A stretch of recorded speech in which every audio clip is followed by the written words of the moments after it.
Дүйнө жүзүнө Асель Сартбаева деген айымды билбейм, биякта тааныйсыңар, тааныбайсыңарбы? Всемирно известная ученая, кыргыздын кызы. Профессор химических наук университета БАТ, член Королевского научного общества Великобритании. Бүгүнкү күндө да. Ушул айымыбыз мисалы Кыргызстанга келсе, 4 ай нострификацияга документин тапшырат экен, высшая аттестационный комиссияга. Кембриджден бүткөн кызыбыз деген, ошол биякта мына коллегаларыбыз айткандай суранат экен да, урматтуу высшая аттестационная комиссия. Правильно ли я привлекла стартап на 1,2 миллиарда долларов? Ученый степенди мен туура алдымбы? Ана мен чыныгы академикмин жокмун деп, профессормун деп бияктан далилдеш керекпи? Бул эмне деген? Нострификация процессы 4 месяца. Абсурдные требования.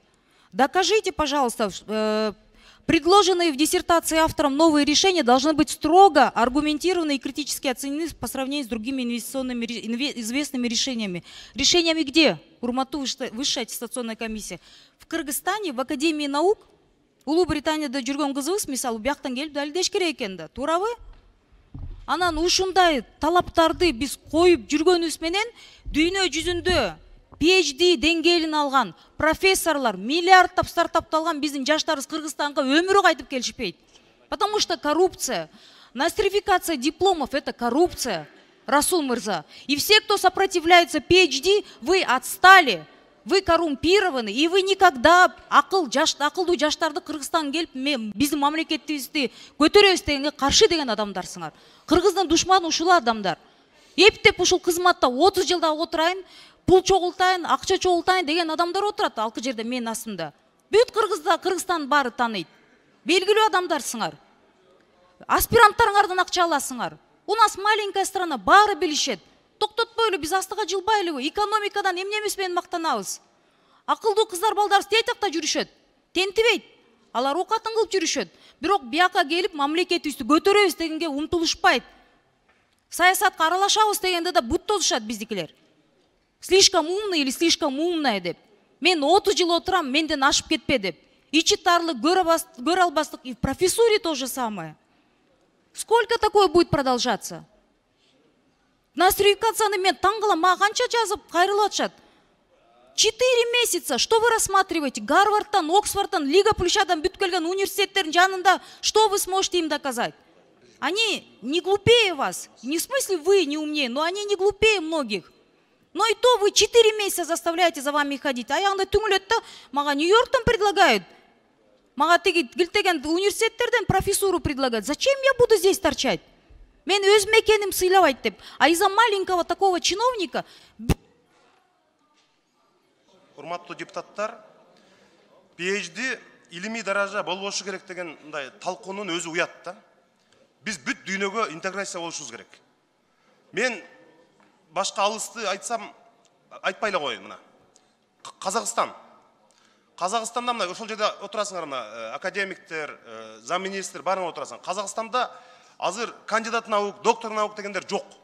PhD Казакстанда бир гана. Анткени бүт дүйнө, Корея, Япония, башка да, мына Орусияда, Россияда, эгерде PhD алсаң, ал кандидат наук деп кошо берилет, туурабы? Эгер PhD болсо, кандидат наук да болосуң. Эми эмне кылалы? Ушуну кантип колдобой коебуз? Туура да. Ушундай туура демилгелерге бизде дайыма бут тосуу болот. Ошон үчүн эгерде биз жана дүйнөдө биз азыр көп балдарыбыз, кыздарыбыз мыкты окуу жайларда окуп атышат да. Алардын PhD'си бар. Аларды эгерде кийин келечекте Кыргызстанга тартып келип биз пайдаланабыз десек, колдонобуз, алардын акылын, билимин колдонобуз десек, анткени бүт өнүккөн өлкөлөрдүн баарында жанагы илимий ачылыш жасап аткандардын көбү ошо PhD'си барлар да. Ошол аркылуу өсүп жетилгендер да.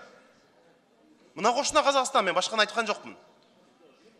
PhD'ни тааныды, жанагындай илимдин кандидаты дегендер жок.